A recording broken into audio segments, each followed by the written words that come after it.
Hey everybody, welcome to the show. Eli Dent here. I have a really special guest that I'm extremely excited about sharing with you guys. With me here is Hannah Betfort. She is a soccer player, currently a college athlete, and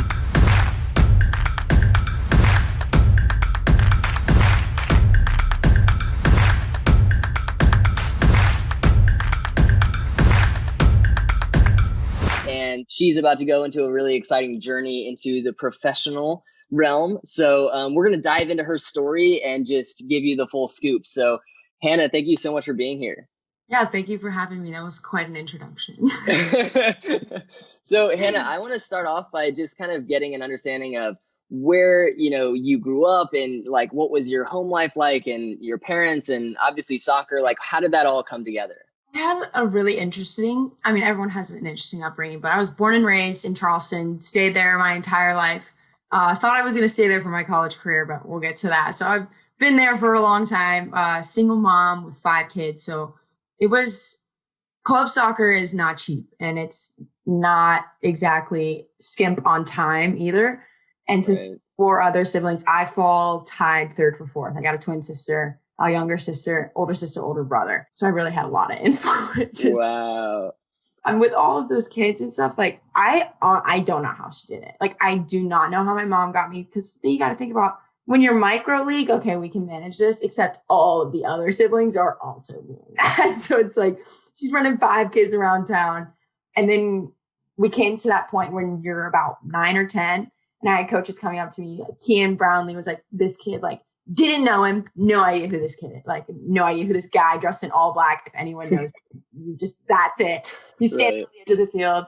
He walks up to my childhood coach, and just an amazing human in my soccer career, Matt Joe. He's like, that kid's we got to get her up into club. And I'm like, okay, like, who are you? Like, I'm in developmental, like, in that transition from academy to like little kid soccer. And he just would like pester Matt Job constantly. And my mom was like, I mean, I don't know what this is. Like, I've never done academy sports. Like, I played volleyball in high school, great volleyball player, great athlete, but they just didn't have that. Like, no one played that in Tennessee. No one in my family played soccer. So it's like, okay, I guess I'll be the guinea pig. And while my other sisters were still doing like micro and rec league and having a great time doing that. But I was like, okay, I guess I'll try this out. Like, let's do this. So Kean Brownlee like pushed me into it. And I mean, my mom bent over backwards getting me to, what is it? Every single weekend you're traveling. By my senior year, we were going to Alabama and North Carolina, Virginia, like all the Texas, like what are we doing going to Texas? And my mom just every step of the way never complained. Like, I know we didn't have the money to do that. I know we didn't, but Right. she just made it happen. I don't know how. And when college came along, like I always anticipated like doing 2-year university and then transferring somewhere, because like money is a thing when you have 4 other siblings in a single. Seriously. I was like, and then I got the option. I was like finally getting recruited, but my recruiting process was kind of late because it's South Carolina soccer. So it slept on a lot. It's really slept on, but my team Yeah. really good, like very good for our age group. So I had very few options, but very good options. So I got like offers from College of Charleston and Wake and Harvard. So I was like, all right, these are Wow. like options. Do I stay home and like be that player that like stays home, like full ride? I love Right. Mitchner. Like he supported me so much through my soccer journey too. He was never a coach, but he was just always like a voice there that like helped me out. Like, what do I do? And that's when I had to decide, like, okay, like obviously education at all these places is going to be great.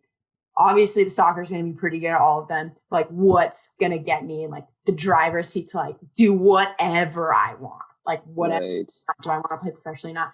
So that's why I ended up choosing Wake, where I was like, it's in the middle. Like a Harvard academics, like, come on now, you're not going to beat that. But AC Right. soccer, you're not going to beat that. And I think, True.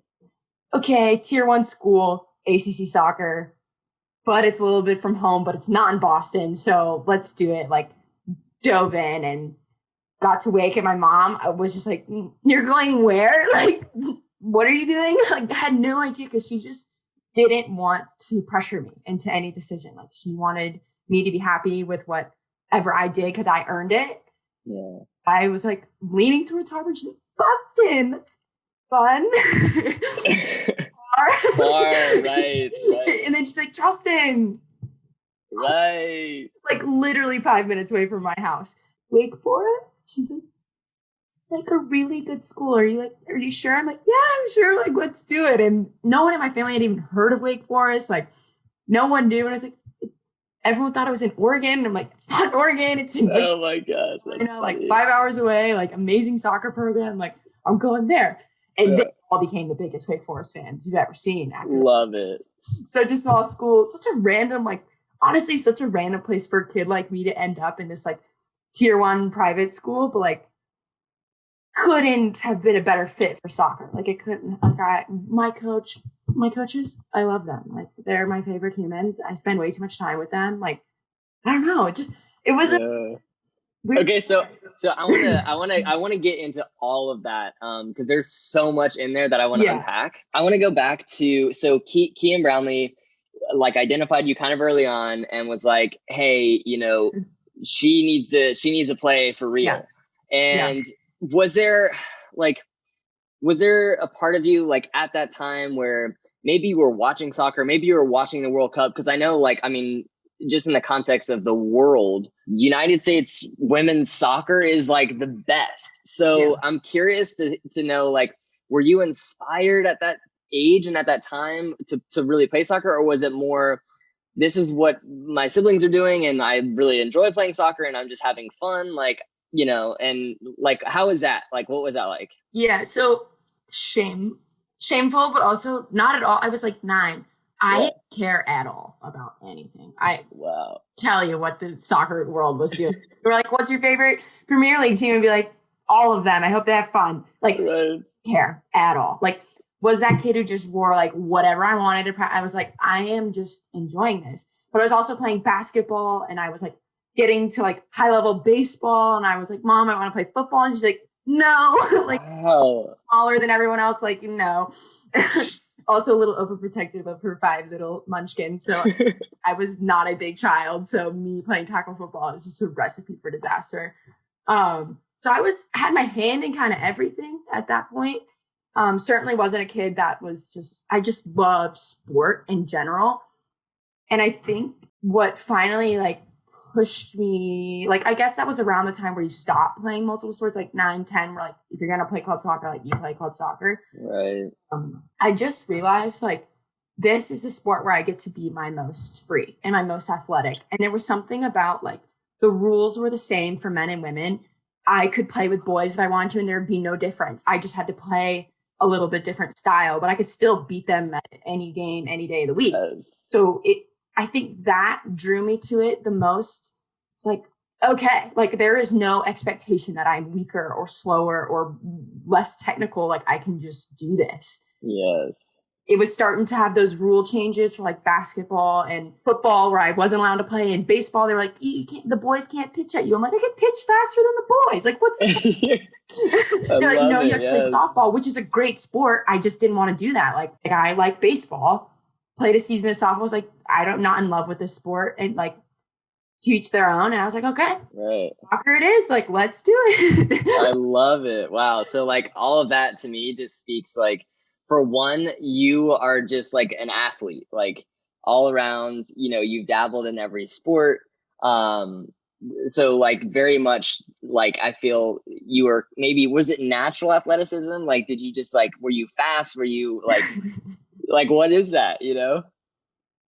I mean, yeah, like I'm just like a very sporty person, but I also, my best friends growing up was my older brother, and it's a 9-year age gap, 8.5 years, like a significant age gap.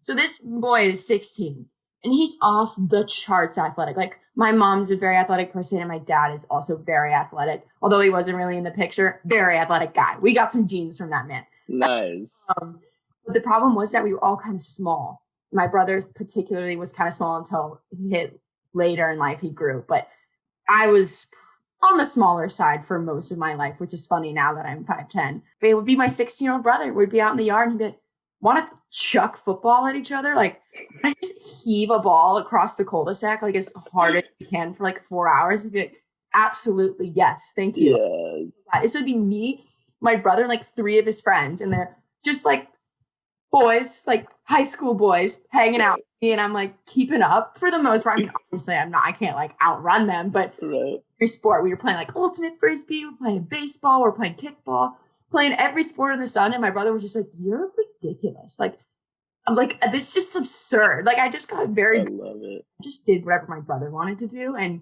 sports was a way that like we really bonded. And I was friends with all the boys and all the tomboys at my school. So I was like, who wants to heave a football? Yes, we were able to just do whatever we wanted. Like, there was no pressure to pick a sport because my mom was like, I don't know, like, you don't even have to play sports if you don't want to. Like, the opposite of a crazy soccer mom. She's like, you can do whatever you want. Right. And all my friends were just like, yeah, let's do it. So I actually think my best sport probably would have been football. Like, I can, no flex, but like heave a football. Like, I can. Yes. Wow. I'm going to have to see that. I haven't. There's a video on the Wake Women's Instagram. I'll send it to you. Yeah. Okay, like, profit, because me and the quarterback had like a rivalry going. But I give him a good run for his money. I love it. That's awesome. Yeah. So, I mean, I just love sport. I honestly think I watch every sport in the book. Like, at this point, I keep up with the amount of basketball information I know when I only played like 4 seasons of it is just absurd. I just love engaging with it, and being as athletic as possible has like always been a fundamental part of who I am, is like working very hard on top of having like some natural ability that my parents blessed me with. So I also heard in that too, that like you and your brother had like a good relationship, a good camaraderie, like a good, that's really cool. Yeah. He was my best friend. Like, I wore all of his clothes. It was like my mom had 2 sons. Like, we joked about it all the time. Like, I was my brother's shadow. Like, everywhere he went, I went. Like, and the age gap was so big too. And like, so when I was born, he was 9. He's 16, I'm 8 or 7. Like, the guy, like, there was a significant age gap, but he just always treated me like an equal, and he always pushed me to like, it's like, oh, that was a bad throw. Like, he would never be like, good job, and like doesn't make it to him. Like, like lean into, like, throw the ball. Like, no mercy on me whatsoever. I love it. Oh, I would not be where I was now if he didn't, like, he just cultivated all of that interest into like, but like, have fun. Like, if you don't want to go play frisbee, like, we don't have to keep doing this. You don't want to. Wow. Such a genuine influence. Yeah. Yeah. That's so great. Wow. So I want to talk a little bit too about like your, like, as a player and like positionally how you sort of developed, because my understanding is that when you first arrived at Wake Forest, you were a goal scoring, like nose for goal, eye for goal, like a forward striker, right? And in fact, it was your freshman year. I think you scored, was it 5 goals your freshman year? Yeah. Which is like, okay, hold on a second. This is a true freshman coming in and like stepping up. So like, talk to me a little bit about that, and like how did that, because when you transitioned from high school soccer to college, like, did you feel like when you first stepped into preseason, like, whoa, this is a different level, I need to adjust? Or were you kind of like, no, like, I'm in stride, like I can hold my own? Like, how did that feel for you? Oh, I almost threw up on my first practice. I'm not even gonna lie. I was like, I can't do this. Like, confidence has always been something I struggled with. Like, I think every player on the planet struggles with it. The most confident people on the planet are people who are faking it so hard that, like, to believe it. Like, it really is fake it till you make it. And if you have natural confidence, good for you. Like, I on that. But so actually changing positions started in high school. It started probably in like 8th grade, because I wasn't that big. So I had a couple of coaches be like, you're too small to play forward, which like isn't a thing. Like, it just isn't. In soccer, look at Messi. Small, unless you're getting launched off the ball, then there's like a problem. But I was never getting launched off the ball. I was too quick. No, but I was certainly not 5'10". It's like all the other girls are hitting their growth spurt, and I'm like, I'll just be over here. Like, don't worry about it. So I'm like right in line with my team, with my club team. I don't know if you've ever met any of them, but it's a small team, like small. And we had like 13 kids all throughout high school, never got more than 14 or 15 people, but just had a core group of people that were all like 5'5". And I was right there with them, not short, not tall, just chilling. And so that started like, okay, like maybe we need to start looking at other positions like winger. I was traditionally the 9, but I did not play in the 9. I just ran wherever I wanted to go. Right. And so I started playing a little bit of midfield, and then the team, a couple of our defenders left. So they were like, why don't you play center back? And I was like, what? I'm like the lead goal scorer. Why am I going to center back? But also I realized that the team needed me back. I was like, okay, I don't know how this is going to go, but let's try it out.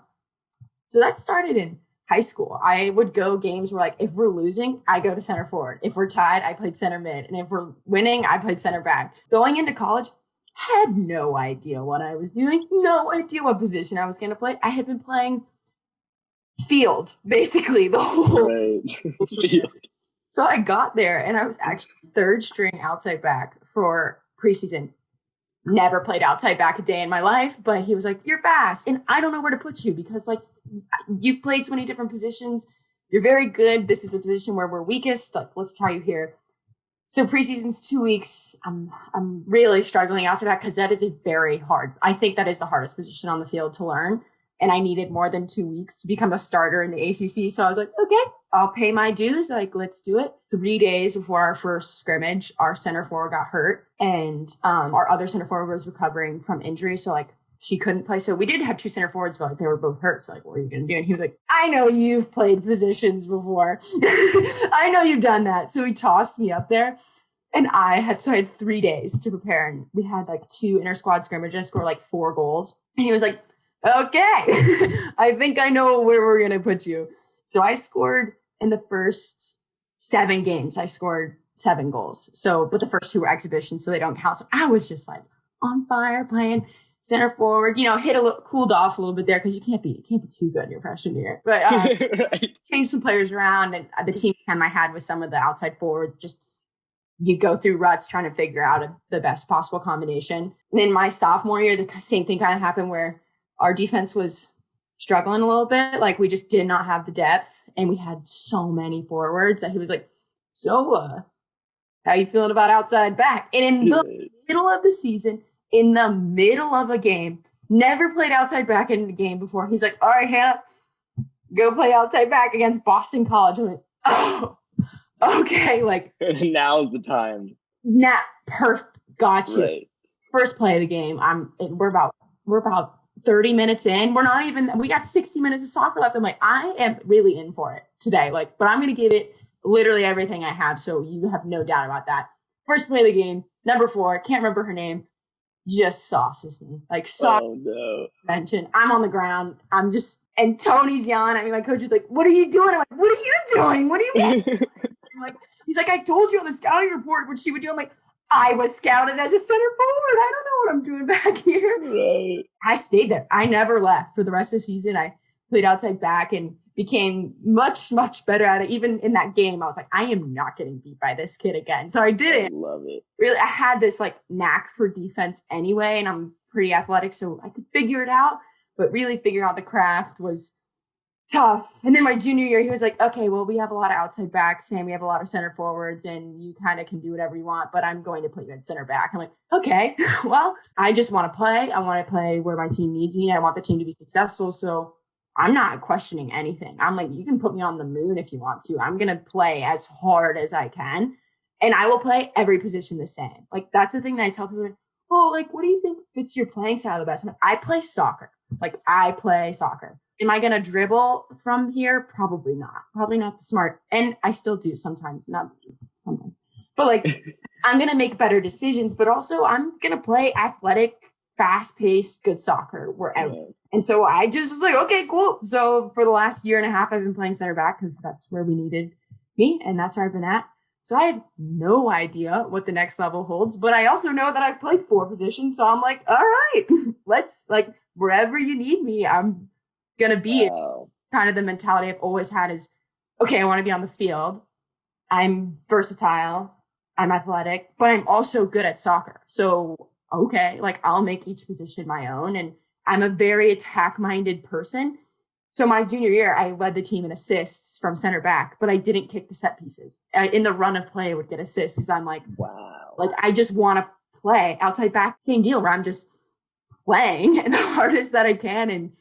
But I'm also defensive minded where I'm like, you are not going to beat me. Even if you do, you didn't. Like, I'm just not going to, you fake it till you make it and you figure it out and like get stuck into challenges and stuff. But I don't know. I'm like that at center forward too, though, where I would just, if I lost the ball, I'm the first person to go get it. Like, I'm going to stick into a challenge or something. So every position kind of the same. And people are like starting to pick up on it now. And I'm like, no, like, there's nothing wrong with that. Like, nothing wrong with being a solid, crafty midfielder who plays midfield. There's no missing that. Like, I'm not going to sit here and say, with my technique, I'll walk in a midfield, sauce up Marta because she's terrible. Like, I wouldn't. Right. I'm not obviously not going to beat people who have just this knack for specific positions, but view of the game, like, I play soccer. This is the skills I need. Okay, this position requires these 2 extra things. All right, cool. Like, I'm all over it. Like, don't worry about it. I love that so much. And I think that you sharing that is going to be so insightful for a lot of players and a lot of people that are listening to this. Because I think that, like, just knowing myself as a player, when I was developing and I was a number 9, like I was a false strike, like a false 9. Yeah. And like, I was a smaller player. Like, I wasn't like the big hold up guy. I was the guy that would like find the spaces, turn and go. And, you know, in my high school career was that, like, I was that number 9.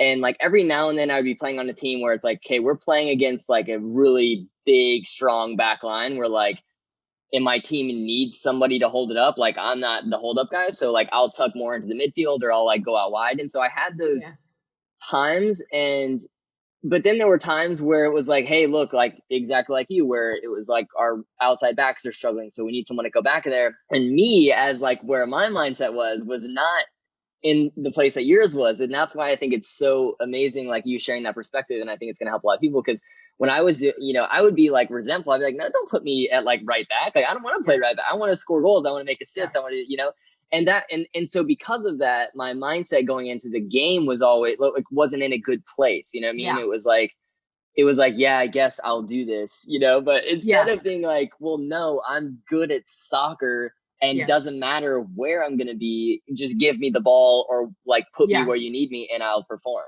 I love that. And I'm not going to sit here and tell you I was so gracious about it my whole life. When I got moved in high school center back, not happy.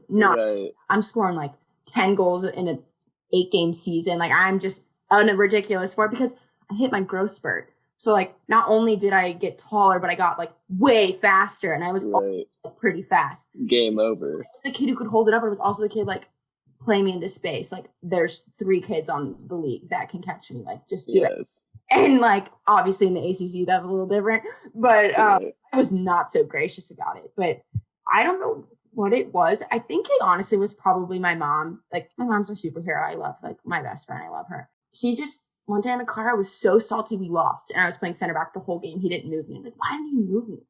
He's like, she looked at me and goes, Hannah, you're not good at center back yet. Like, you can't, like, be talking trash until, like, you get better. And, like, if it's going to be miserable for you if you don't just accept the fact that, like, you're the player that's going to get moved. You're the person in life that is there for everyone. Like, you're the one of your siblings that is most responsible. Like, you are the one that's there for everyone. I move you around the most. Like, you are the person in life that like is there to fill the space. That doesn't mean that like you're never going to specialize at midfield or you're never going to specialize at defense or forward. It just means like that is a role that not very many people can do. Like, to fill in the gaps at an adequate level and just do it. Like, accept that is a fantastic talent that means the same amount as being Lionel Messi. Like, he's so good at a specific position. Yes.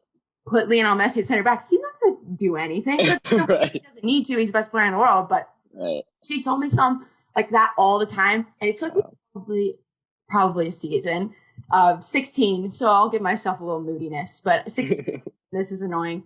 And from then on, I was like, yeah, I probably could score a goal here. But I'm also like a good center back. I've got some height on me now. Like, this is working. My team is much more successful. Like, okay. Like, I can't complain if we win the game by 1 instead of 5. Still won.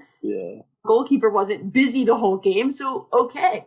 So going into college and having that mentality that, number one, I'm going to pay my dues. Like, I did not expect to start. Like, come on now. I did not think that was going to be happening. And then like I got very lucky, but also worked very hard and had this mentality of like, I am a soccer player. This is my strength. My greatest strength is my ability to just play wherever and like be good at it. So I may not be the best ever at that position, but I can play 4 positions like pretty well. So like, I'll figure it out. You'll figure it out. Yeah. It's Army knife. So like, just go do it. I think embracing those things and embracing that, like, hey, I'm not the 9 that's going to hold up the ball. Cause I'm not even now. We have another 9 that jacked kid. Like, I'm not going to hold up the ball compared to her, but I'll run like totally different. So you just kind of have to understand that, like, there is a reason that you're there. That doesn't mean like, oh, I'm getting moved around. Like, some people are just not. Like, I'm not a gifted winger necessarily. Like, I like winger. I can get by with it. I'm good at it. But like, we have people that are just so good at it. People are blessed with certain skills where they just are. They are a 9 on the money. They should never play anywhere else because they have a skill set. Like, that's amazing. People, I don't think they take enough appreciation to be like, hey, like, you can play outside back and the 9. Like, that's hard to do. Like, that's very different positions. But if you just approach them with like this open-mindedness of like, I get to play today, I get to be better today, and I now will develop the skill. Hopefully you develop the skill to be a way better athlete. Playing all those positions made me way better at soccer, way better at the 9. I'm way better at scoring goals than I ever have been. But I'm also way better at hitting long balls, way better at services, way better at seeing the field. Like, it helps your game in so many ways, even if you don't stay at outside back, because you probably shouldn't. Even if you don't do those things, you go back to being that false 9. You now see the game in a completely different way. And that's just something you can't just learn. Like, you have to experience it to do that. You playing different positions, and that's how, in a lot of ways, you were sharpening other skills that, are all around contributing to you becoming a better player. And I had an experience when I think it was my junior year, and I had an injury where I broke my collarbone, and I was on the sidelines for like a long time. And it was like so frustrating for me. It was like, my mentality was like a number 9 going into a game, and like last second coach put me to like right back. I'd be like, what? Like, I'd be really frustrated by that. I found a similar mindset when I was on the sidelines, just being like, man, like I'm helpless. Like, I can't do anything about this. But I think like over the time that I was on that sideline, I was like, wait a second, like now I have an opportunity to maybe just look at the game from a different perspective and learn about the game from a different perspective. And I think it's a similar story, except you're in the action learning that perspective, which is amazing. There's so many good things. Like, you gave me chills in there like 3 times where I was like, wow, this is really cool. I actually learned this from a former teammate of mine. You probably know Nico Rittmeyer, maybe. He plays for the Charleston Battery. Yeah. I definitely know of him. He played at UNC and then played at Call to Charleston with me, and now he plays for the Charleston Battery. And I think he just recently got his first international call up for Guatemala. And he and I played together on a PDL team, semi-pro team in Georgia, one year. And it was like, as a pro and in PDL, like in the summer leagues, like you pretty much live that pro lifestyle in terms of, you practice, and then you have games and you travel, and, you get put up and you get food and all the other benefits that come with that. But you also have a lot of downtime, right? Like, you can't train 8 hours a day. Like, you can work a job. And so in those times that we would have down, he'd be like, hey, let's go to the gym, or like, let's go on a run, or let's go juggle. Or, it was always thinking about what, like, I need to continue to like work on my craft. And he said one thing to me, and then I was like, wow, that really resonated. And he was like, you have to be a pro before you become a pro. Mm-hmm. And I think in a lot of things that you were saying, just about your versatility and your embracing different, times and positions and different circumstances, that's adversity, right? Mm-hmm. Like, you're being thrown into a different situation than you were anticipating. And then you're like, okay, maybe in the beginning you've got a little bit of like friction for accepting that, but you don't just like accept it. Like, you had this pattern of accepting and then embracing and then reframing it in a way that now this is an advantage. Yeah. Those are 3 steps that a lot of people, I don't think, even get beyond acceptance. Yeah. Yeah. Cause like, it's a different thing to be like, yeah, sure, I'll do it for the team. And like you go play outside back and you just are miserable the whole time. Like you're just resentful. You hate this. Like, you know, you're there and you know why you're there, but you're like, I don't want to be here.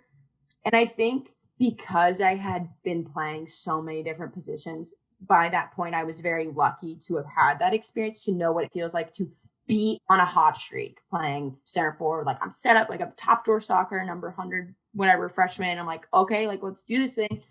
And then all of a sudden I'm getting moved to outside back, but my production had slipped. So I'm not like, it's not like my coach was just removing the best forward on the team. It was like, okay, you're doing all right, but like, how can we utilize you better in a team that's struggling right now? So the whole team's struggling. So like, how do we change it?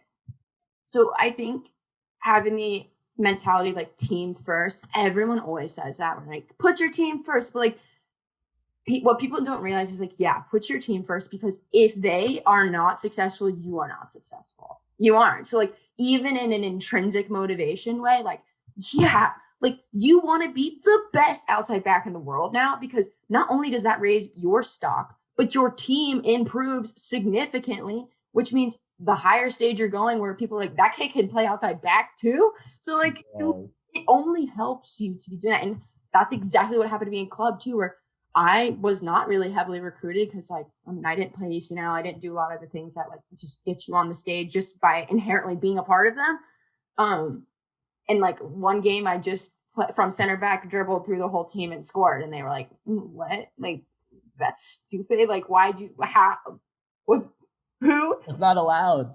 And then I stayed in midfield, and then I moved to center forward, and the coaches were like, who is this kid? Like, even if I was terrible, even if I was the worst, but I just went out there and just ran as hard as I could at all those positions, they would have had the same response. Like, because who cares? Like, just go run, figure it out. And if you're terrible, we'll figure, like, we'll get there. But if you run with earnest intentions of like being the best you could possibly be, you will succeed in some capacity, whether that's you go back to the 9 and you're the best 9 ever, or you become like a steadfast, really awesome option at outside back or center back, and then your team exponentially grows, and then you're, next thing you know, you're in the Sweet 16 of the NCAA and your championship, and you're like, oh, this is fun. I like this feeling. We can stay. I'll play outside back all day long if that means like, you know. So I think accepting it, embracing it, and then realizing this only helps me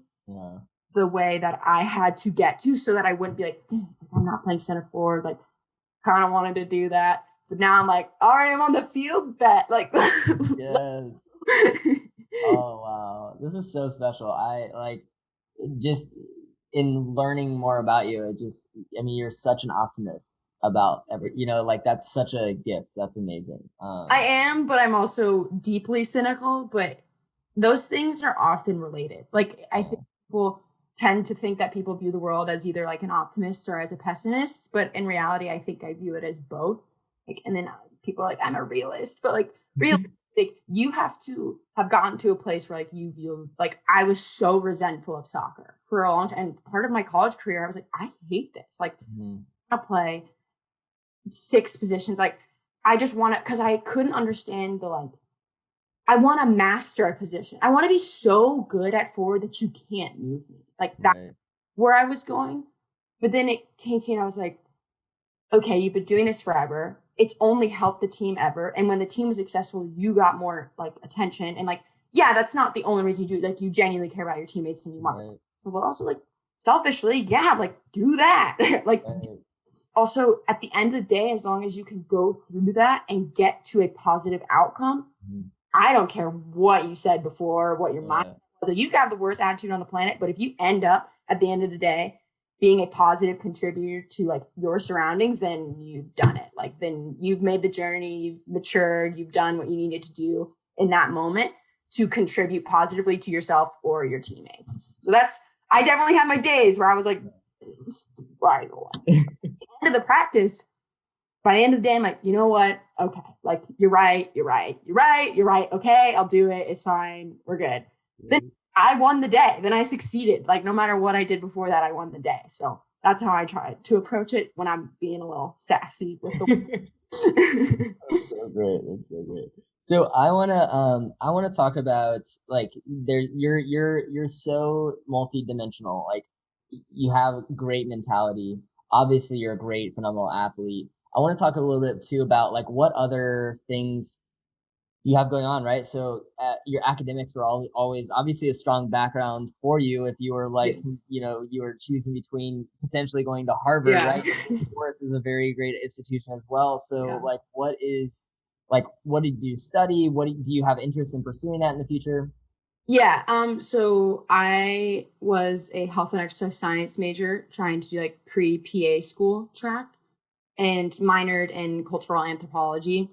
And I did graduate summa cum laude, no big deal. Wow, congratulations. No, but I think that was always another thing. My mom, like the most, like such an intelligent woman. Like she's a nurse at MUSC, works in the NICU, like level 3, like one of the most specialized nursing positions, and like is such a competent human. Like I'm so proud of her when I see her like in her element. Like at home, she's like trying to figure out how to work the TV, and you're like, that's funny. But then at work, she's like, I'm in like this is my realm. Like I am one of the best nurses like ever. Like so competent. She's been there for like 33 years. Like just so good at her job. It makes me so proud that like that's what I want to do. Except like I want to be a PA. But like that has always been like the driving force of like that competence.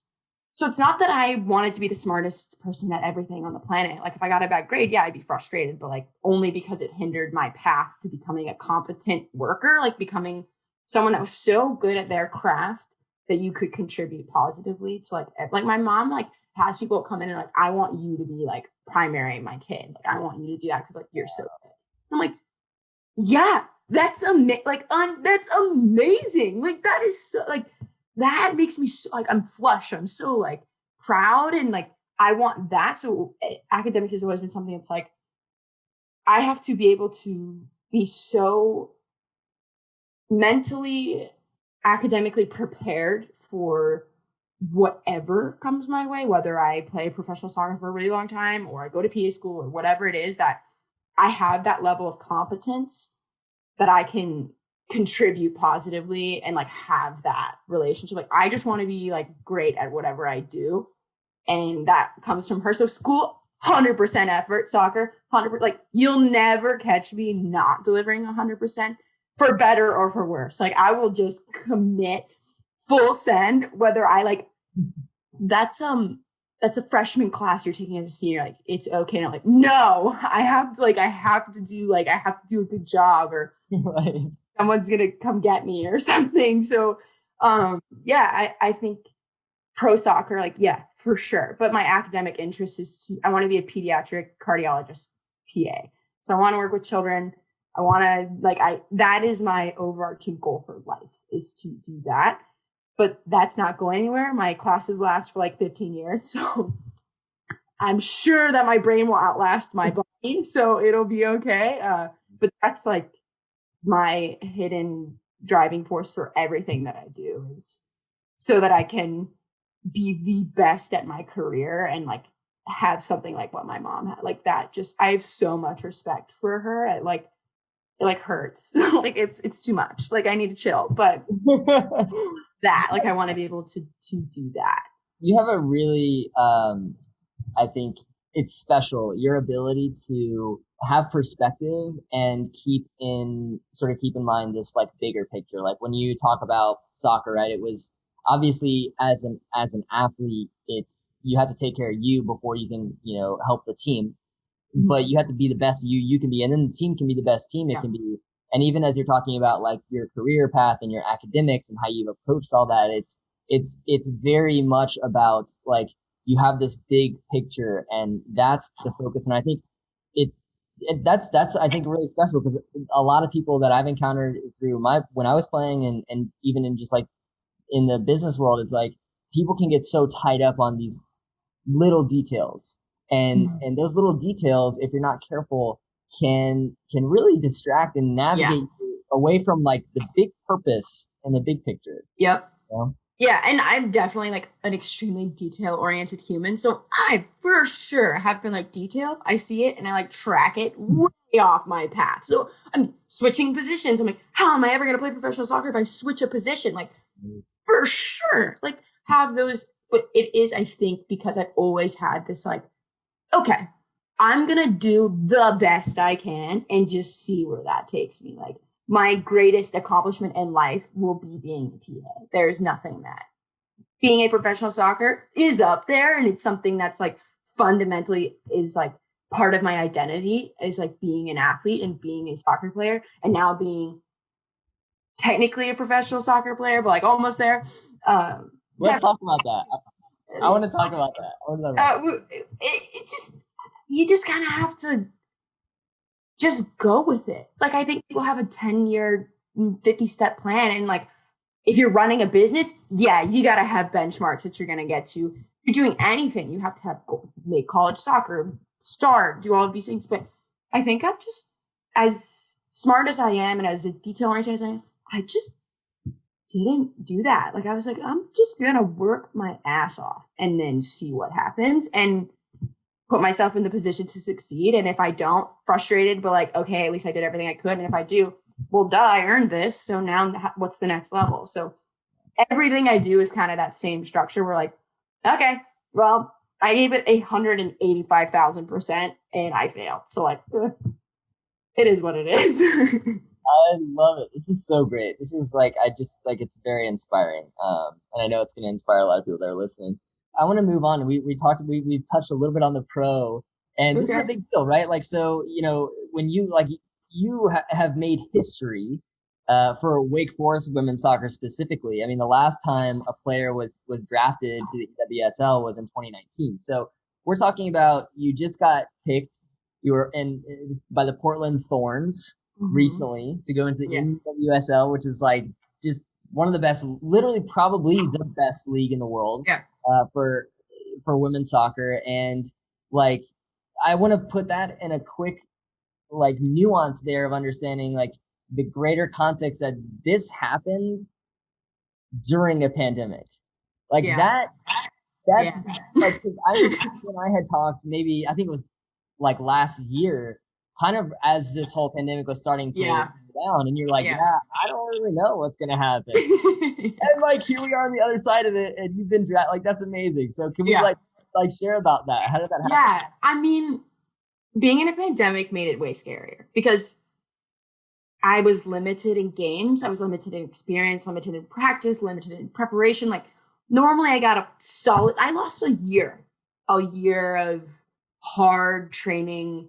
Cause like, yeah, you can go home and work hard. And I did for sure.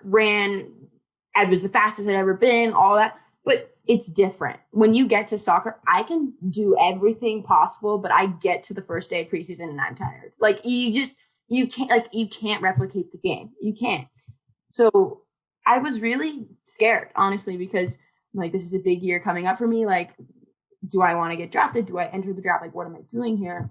So we came off not our best first half of the season, like since we played in the fall, like really not our best showing, but our best talent we've had so far. So it's like one of those frustrating situations. Really, how are we not winning? If like I have you on my team, like what are you doing? Like it just we couldn't quite get the pieces together. But now that we've had time, it's like, oh, I think we got it. So it was scary, like really scary. I think also the draft is a bit of a popularity contest, and that's not to slight the draft. I mean, that's the name of business, right? Is you want to pick the biggest horse, the shiniest horse, the one that looks the best. Like, what are you going to do? Pick them when they're like, I swear she's good. And you're like, oh, okay. Like, but this other one has done all this stuff. So like, which one would you pick? Like people aren't going to sleep, So it's a little scary coming from a team that's like good, but we're also in the same league as Duke, UNC, Virginia, like all of these just absurd teams. So you're like, we're very good, but we're also in a league of like elite tier talent. It was a little scary coming from like a mid-table team and like having switched a bunch of positions. And we had like a weaker season. Yeah. And then we're in a pandemic, and I'm like, everyone's getting COVID. And then we're like, what am I going to do? And I think just at some point was like, I can't control any of this. I've done the most preparation I can. I'm playing good soccer. I'm doing what I need to be doing. And yeah, I may not have all of these stats to prove it because I don't play for a team that's stacked, but like, okay, like I've done the best I can. I'm contributing to myself and my team, my own development. And this is scary. And I may not get drafted, but like, who cares? Like that wouldn't be the first time in my life I was an underdog. I've been an underdog the whole time. So like 22 years of being an underdog really trains you to be like, all right, let's do this thing. Like I grew 5 inches when people said I was small. I got into an ACC school and people said I should quit soccer. Like I'm doing it. So I don't really care. I was like, I don't care what happens because I'm just going to do it. I'm going to find a preseason spot somewhere. And once you accept that and be like, screw it. Like I'm just going to do it. I don't care. I'm just going to do it full send. And I was lucky enough to be picked. I was a later pick. You know, I think I'm very good. So I was like, okay, a little chip on my shoulder there where I'm like, okay, fine. But also got drafted to the best organization ever. So like no complaints from me. You won't hear any. I'm so excited for them. It literally could not be a better match for my goals and my intentions as an athlete and their aspirations for their athletes. Like couldn't be a better match. But, you know, I just said, screw it. I'm just going to do it. Let's just see what happens and put forth a maximum effort. And here I am. And I like got drafted. I'm like, okay, like, cool. So that worked out. Yeah, that's fun. People like, congratulations. I'm like, for what? You got drafted. I'm like, oh, yeah. I keep forgetting that happened because it terrifies me because like that's humongo. Like I'm a professional athlete, but also like me, that's nah. Oh, yeah, no, me, I am like for sure. So it's still like people will still walk around campus and be like, what's up? Like, congrats. I'm like, you too. And I'm like, no, they didn't just get drafted into the best league in the country for like, or in the world. They did. You did. So I'm like, I have to like really like the confidence thing. I have to be like, you did this, you earned this, you manifested this, you did this. It's not luck. You did it. Like, cool. And so now I'm at practice. I'm like, it'll like hit me mid practice. I'm like, okay. I'll do something cool. I'm like, no big deal. Yes, this is what it's like to be Hannah Betfort. I love it. But then I'm also like, damn, I messed up. And I'm like, then there's that extra pressure of like, I kicked the ball 90 yards in the wrong direction. Like, I'm a professional athlete. I can't be doing that kind of stuff. So there is a little bit of pressure that I've put on myself, which is not uncommon for me to do to myself. And for most soccer players, I think that is something that really soccer players struggle with is like putting too much on themselves. So it is that balance of like, no way, that's me, but also now leaning into it so hard that I'm like, okay, now the standard is increased exponentially. So hold yourself to a higher standard. So I'm still trying to find that balance. And that's why I'm also kind of glad I have this semester of just like find your balance, like recenter yourself. That way you enter in with the optimal balance to this new experience. So it's been very helpful. Have this time. Yeah. So yeah. What is your, next few months look like? When do you go in? Like, what's the game plan? So I have a season now with Wake. I have 7 games, and whenever those are over, I'm going. So I think end of April, beginning of May is the targeted time. And then they're going to ship me off to Portland. I think it's projected. I don't know if this is steadfast or not, but it's projected that the season for the NWSL will have started. I think it's May 18th or something, mid May. So I'll be getting there right before that or right during that, but it's a 28 game season. So I have mid-October to like put some sort of stance on the game, but everyone in my draft class is doing the same thing. So we're all coming in later because we'll all have games. So it's not like we're just cold start going into the NWSL. It's like, all right, we are now peaked for the college level. So now we're at the bottom of the NWSL. So we can like work our way up there. So it's kind of optimal for me personally and like what I need to do to recenter myself mentally and physically and get prepared and all of that stuff for the next level. Wow, that is so cool. What an interesting, to even hear that. I mean, it's such a unique position. Yeah, it's kind of crazy to think that, that's not how it's always been. Like, people didn't get to do this. And I think it's an incredible advantage. I really do. In some ways, it can be disadvantageous to do this and, come back in a place that you've already peaked. Like, you've already not to say that any player has outgrown any space, but your development does hit marginal returns at some point. So it can be compared to 3 months in the NWSL where Becky Sauerbrun's tossing me around. Like, yeah, my development would skyrocket at that point. For where we are at and the mentality and a lot of the balance that people are trying to figure out with everything that's gone on, I think that mental side of it for me, it's worth it, in my opinion, to just stay. And so I only have like 3.5 months here, and then I'm bye-bye Winston-Salem. Hello. Big leagues. Hello, Portland. And I've never been there before, so that's going to be interesting. It's so good. It's a beautiful part of the country. Yeah, I've heard. Yeah, I spent some time in the Pacific Northwest up there, and it's like, I love, it's just green. It's, the soccer culture there is absurd. Yeah.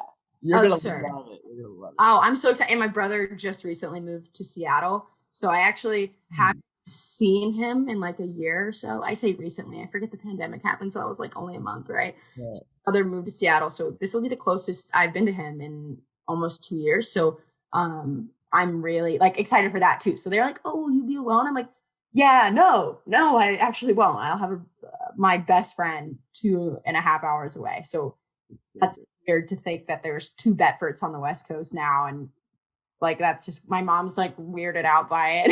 She's like, I'm gonna have to move to like Nebraska or something to be in the middle. Like, what am I going to do here? This is so cool. What a cool story. I'm so glad we got to do this. Thank you so much. Yeah. You are so fun to listen to, and just like learning about your story and who you've become and how you've evolved from, just the Charleston, South Carolina soccer player to like, it's so cool to hear. Yeah. Yeah. It's definitely something that I think, because I just didn't realize how big of a deal it all was. Like, I didn't realize that I never realized how big of a disadvantage I was at for a lot of it. Single mom, 5 kids. Huge. South Carolina is a tough thing to do. Then I got the whole like, you're not that great at soccer thing. And then I'm like, but try me. Got it. I didn't really hit the whole physical element. Like, I don't know if I'm going to be like this small forever. Got that part. And then it's like, okay, so like you're looking at probably a D2 school because of you didn't play ECL, you didn't have all these opportunities. This doesn't mean you're not good at soccer. It just means you don't have the label. Popularity contest, but you didn't have it. So like, here you are. And like ACC soccer, found a way. Youth national camp, found a way. Like, got drafted, found a way. Like, you just have to find a way. Like, and I have gotten now, I feel like I've climbed all these mountains and I'm at the bottom of the biggest one yet. So like, that's not to say I'm an expert on everything, and you should listen to me because I clearly know everything. Because I'm going to show up to Portland. Becky Sauerbrun's going to body me into the next dimension. But you know what I'm going to do is I'm going to take these things that I've learned, and I'm going to take all of these lessons that I'm now 22, the ripe age. They're going to laugh at me because like they're all like 30, but it's like you learn a lot and you get all these tools just so when you start at the bottom of the next mountain, you have the tools to climb it. So there you are. Like, you didn't skip several steps and now you're at the big mountain. You're like, haha, what? Like, I'm like, okay, I know exactly what this looks like, or I know exactly that I don't know what this looks like, and cool. Like, I've been down this road 100 times, so I'm ready for this one. And that's how I feel, is like very nervous, scared, but also I've been doing this for a while now. So adversity is nothing to me. Like, it almost feels foreign to not, like, if I had been drafted first round, I've been like, what is this? Like, I don't like, this is dumb. Like, I don't understand. So now it's all fit right in with the storyline. So I'm excited. I mean, just a kid from Charleston who just played some soccer one day, and my brother was like, you should keep doing that. I was like, cool. And like, now I'm here. So great. Guys, I hope you enjoyed this as much as I have. This has been such a great interview and a great experience just to hear. This is Hannah Betfort before she launches into the ether. So we'll be looking back at this interview one day and be like, yep, we heard it on this interview. Nailing it. Now she is here. So. Yeah, it's like, I use the Kickit, no big deal. Yes, there we go. Thank you so much for having me. Absolutely. Yeah. Before we go, where can we send people to follow you? Where do you like interact with people? Yeah, I mean, I'm on Instagram the most, but I also have Twitter. But my Instagram is simple. It's just at Hannah Betfort, my name.